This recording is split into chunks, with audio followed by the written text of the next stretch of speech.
We have to unbummer this topic in any way we can. There needs to be a reclamation and a radicalization of something like an Earth Day. That's where the media fails, is they do a one-and-done story about how sad this is, and then they leave, and they don't help them get the justice that they actually need. We can try to make environmental issues or diversity issues of wokeness or whatever, but at the end of the day, it's people trying to live their lives, right? And people need clean air and water to do that.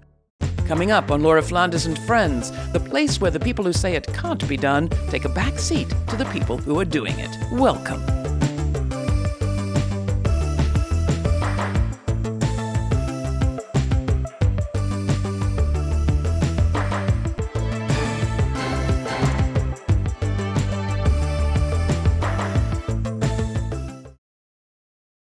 Is Earth Day still relevant? In the 54 years since its founding, the day has gone from an opportunity to highlight grassroots environmental struggles to a chance for corporations to engage in greenwashing. But the ideas behind Earth Day are more urgent than ever. One problem may be that the whole subject of the environment has been siloed in media. This Earth Day, let's resolve to unsilo it and make Earth Day intersectional. Is Gaza, for example, an environmental issue? What about the bridge disaster in Baltimore?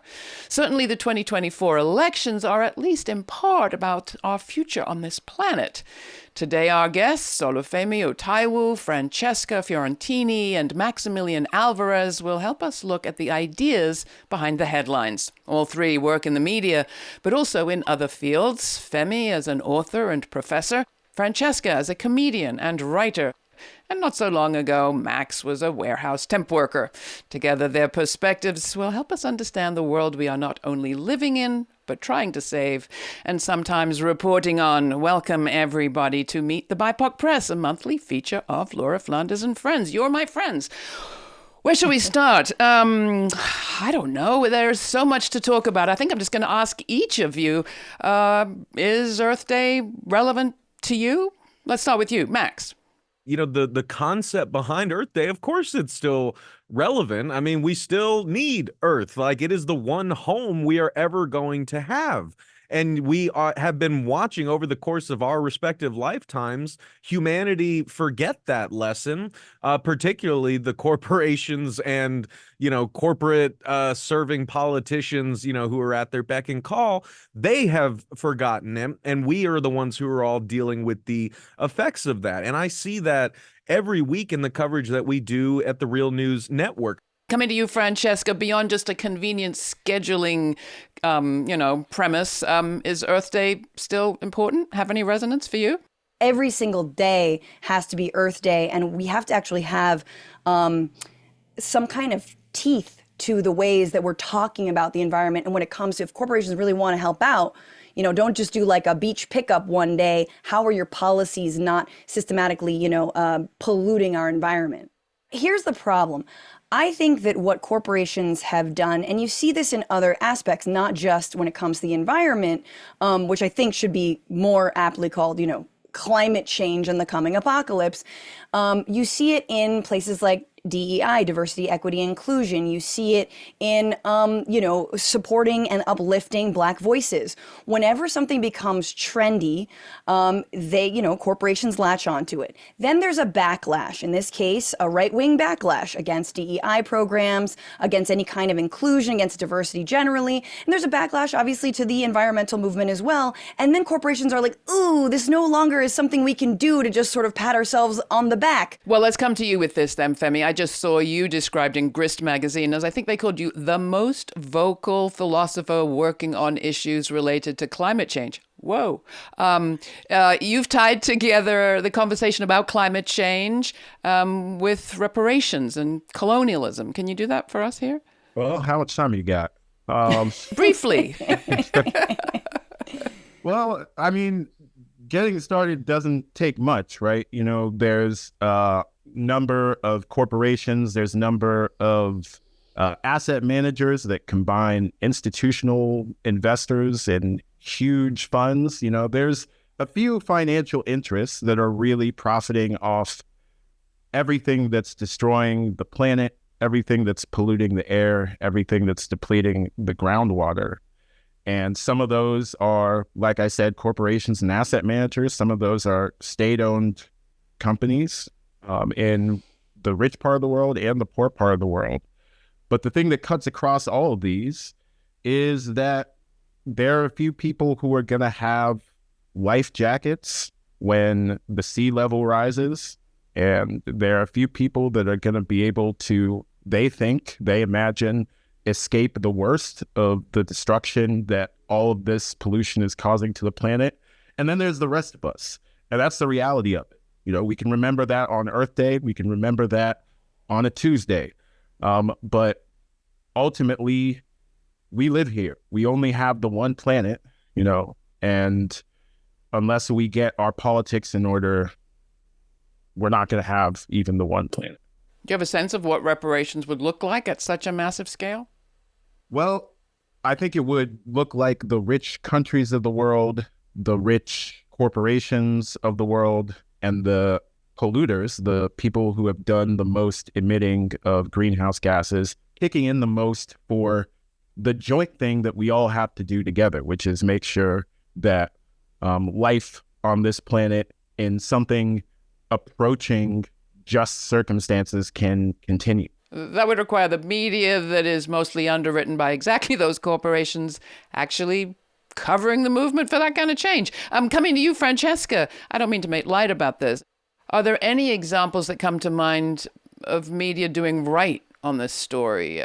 Obviously, I mean, I think Grist has done an incredible job. And here's what Grist does and other outlets that insist on covering climate is they don't do what I think a lot of folks do in the year 2024, which is follow clickbait, right? We've seen what happens when you report on climate stories. People don't click it. Why? Because it's a bummer. And as a comedian, we have to unbummer this topic in any way we can. I mean, I think there's a lot of gallows humor to be had here. And there's a lot of humor about making fun of these billionaires who are trying to leave Earth, even though they're so far from it. And my God, if they can get there, please go, just go. This is not just Earth Day, this is tax season, and billionaires are getting away with not paying their fair share, not actually assuming any of the costs for all of the destruction that they've gotten rich off of. So it all kind of coalesces. I do think there needs to be a reclamation and a radicalization of something like an Earth Day.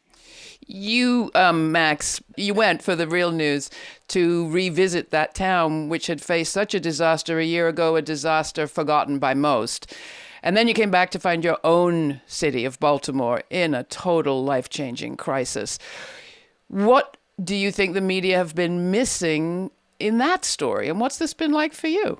You're right, Laura. Like, I got back from filming in East Palestine, Ohio, where the Norfolk Southern bomb train derailed on February 3rd, 2023, followed 3 days later by the disastrous, unnecessary decision to vent and burn 5 cars worth of toxic vinyl chloride, sending that massive black death plume full of dioxins into the air, spewing that all over the surrounding area for miles and miles around, even though Norfolk Southern basically drew a 1 mile radius around the crash site and said, we're only going to help people in that radius. But we all saw how far those chemicals went. And I've been interviewing people in Pennsylvania, Ohio for the past year over and over again. I refuse to give up on these people because, again, that's where the media fails, is they do a one and done sort of story about how sad this is, how beleaguered these people are, and then they leave and they don't help them get the justice that they actually need. Norfolk Southern, I think, if I read it correctly, recently agreed to pay, was it $600 million in a class action lawsuit settlement to the people of East Palestine. What do you make of that, Max?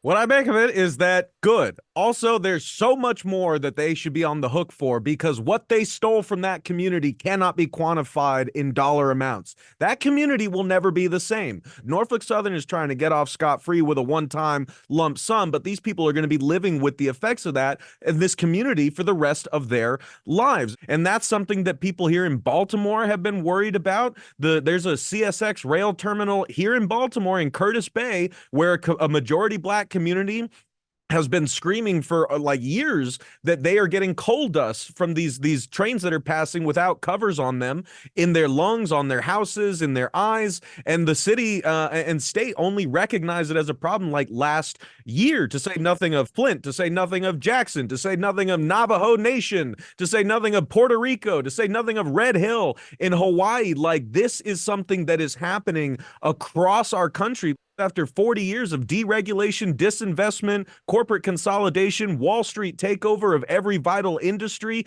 like, that is the thing I see connecting all the different stories we report on. And the people in those communities need help, but they need to be able to see each other. They need to be able to they want to be talked to like human beings, not as pitiful subjects. And that goes back, Femi, to you in the sense of how does policy change happen if we separate our discussion about policy from the actual people whose voices Max is talking about and who Francesca is talking about.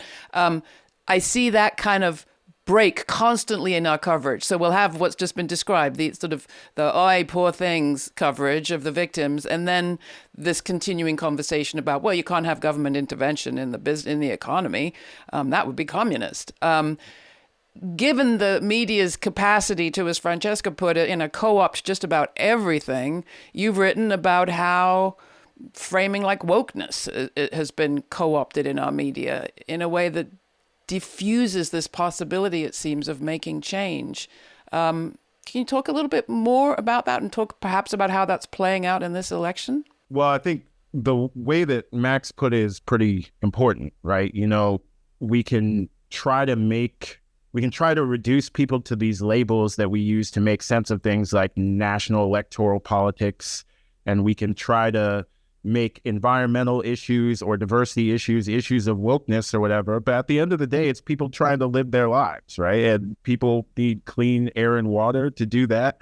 And I don't think it is a special interest, to want a safe, healthy world for yourself and your kids. And if that's not the basis for getting together and, being able to agree on some things politically, much as we might disagree about other things, I don't know what would be, right? And one of the things that I find instructive about one of the cases that Max mentioned is if you look at Flint, people got together and to a great degree did it themselves, right? It wasn't the state of Michigan that was blaring the alarm bells about the water. It was the people who lived in Flint. It was the scientists that they recruited to their cause. It was the lawyers they recruited to their cause to hold the state accountable. And it's going to be that kind of ground up people power that is going to be the stuff of solutions if we're going to find them at all. Well, that requires some people power media. One of the stories, of course, that we're all so affected by on a daily basis is a good example, actually, of people power media. I'm thinking of coverage of Gaza right now under the Israeli onslaught following the attacks of October 7th. You've been following this story and talking about Palestine, well, all of you, but let me come to you, Francesca. Specifically, this coverage of the targeting of the World Kitchen aid worker convoy. 3 different attacks on 3 different vehicles. Ever since, I see a kind of hang up in the media to talk about how many more trucks have been allowed in without talking about the actual meaning of whether people are getting fed and why people are they can't any longer be on the verge of famine. They're in famine conditions now in Gaza. Can you talk about this challenge and what you're seeing in this coverage? I mean, yeah, it's the same sort of like, for lack of a better term, tragedy porn, right? Which is just kind of like grabbing headlines. We're not saying, well, what about the aid trucks that were turned back that were working with the World Central Kitchen? What about the aid trucks that are waiting at the border? What about the food that they have? Is that food gone bad at this point? And there hasn't been that follow-up coverage. I mean, if you want a sob story, there's a sob story out of Gaza every single day of the week. But who is the face of that sob story? And that is going to be an Arab Muslim. That's going to be a Palestinian. That's not necessarily, of course, again, who pulls on the heartstrings of Americans or who is seen as sort of credible for having that sob story. I do think a lot of this is coming to a head in November. As disgusting as I find Joe Biden's greenlighting and funding of this genocide. When we talk about things like the environment, it is interesting to note, although he does not have an A+ rating from anyone, but you see the way that the Trump administration and every lackey that works for him is like, and the Republicans, whenever there are federal programs that Biden put into place to help specifically Black and brown communities in this country when it comes to environmental racism, when it comes to toxins and pollutants in their water, air, or soil, those programs are the first ones on the chopping block. Why? Because they're seen as, in their minds, racist, truly anti-white racism. So again, this kind of bleeds into the broader, like, culture war, racist, white supremacist underpinnings of the MAGA movement that we are fighting on every, in every single point and turn, which makes, I think, November incredibly important, despite Biden being such a disappointment, not just a disappointment, a handmaid of this atrocity. Max, you wanted in on this?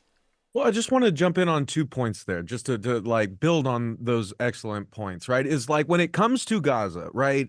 I think that like one thing that we really need to underline when we're talking about the fault of the media here over decades, right? This like a human atrocity of this scale can only happen when enough people believe that the ones who are dying are not as human as they are. That takes time to convince people over and over again through relentless propaganda, racist coverage, cherry picking the context that you provide for people, the dehumanization of brown people living in occupied Palestine, the same way that the dehumanization of brown and Black people living in this country, so that the rest of the country can actually convince themselves that what's happening to their fellow countrymen, be it they're being poisoned by lead-filled water in Flint, they don't have access to clean water in Jackson, Mississippi, they're living in Cancer Alley, Louisiana. Like, you convince yourself before that story ever enters your mind that the people who live there don't matter as much as you do.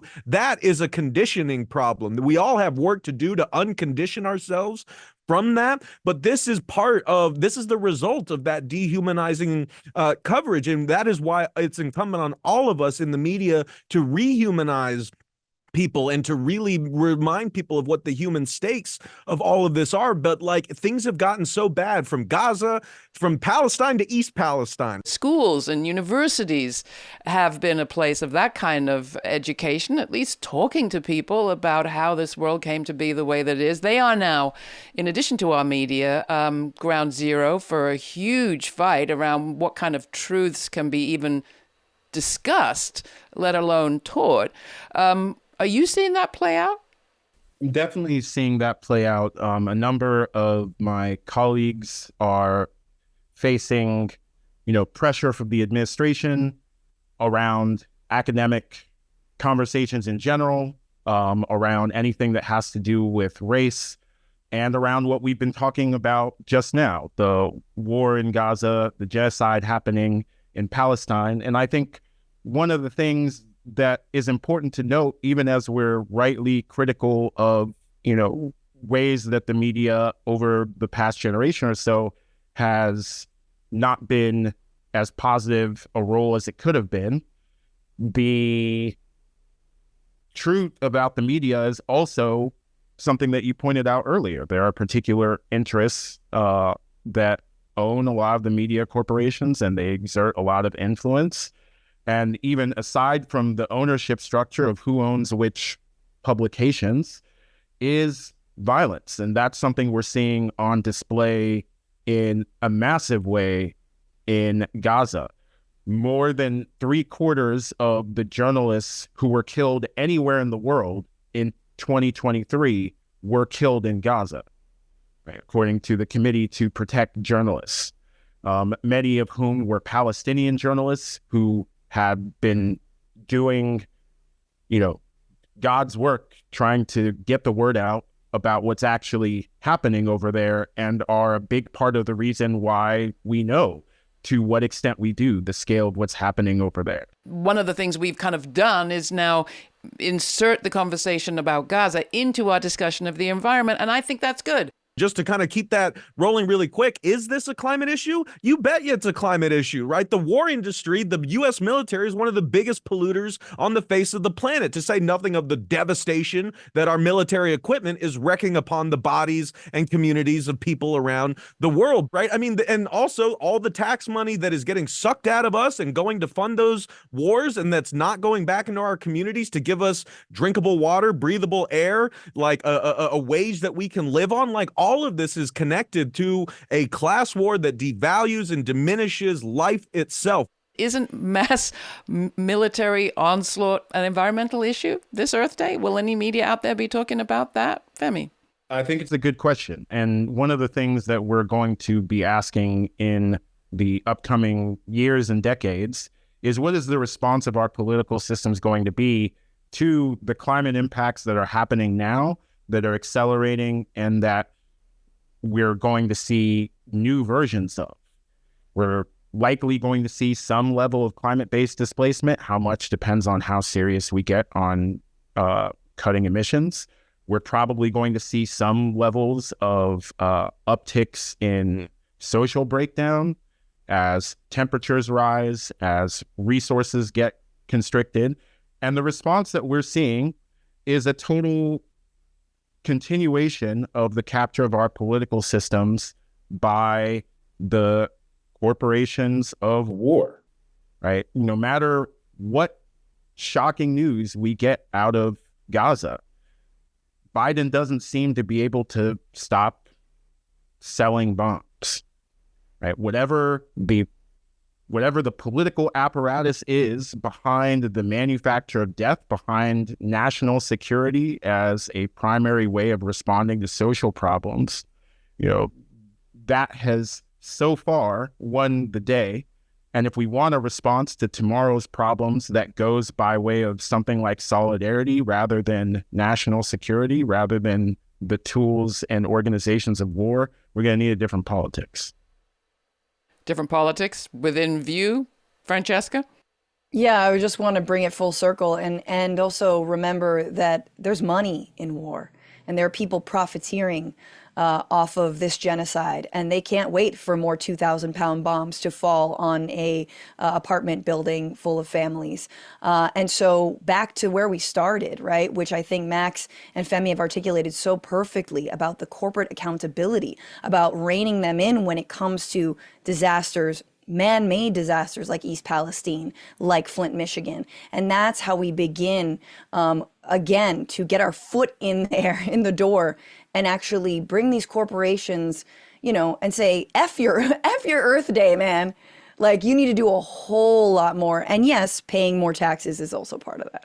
Well, people who have been at the front line of exactly that struggle for generations, of course, are our First Nations, Indigenous, Native American people in this continent. They have been out front, both on this in Northern Hemisphere and the South, saying that one solution might be to accord rights to nature. Rights to water, rights to soil and land and air. We saw some victories by some people in Europe this month after the European Court of Human Rights decision that, in fact, the Swiss government had been not doing what it could to save the lungs of its residents. Is this the kind of thing that you think holds promise, Femi? These are kind of legal strategies around the environment? It's interesting. 10 years, if you had asked my colleagues in philosophy, in political science, the people who study the kind of institutions that have rights and the systems around them, and you told them we should give rights to Mother Earth, I think you would have encountered a lot of skepticism. In the last few years, we found out we've extracted so much groundwater that we've affected the tilt of the Earth on its axis, that rainwater across the entire planet is unsafe to drink because of the plastic pollution levels Max was just talking about. And everything Max just said about us living in a corporate crime scene is literally true.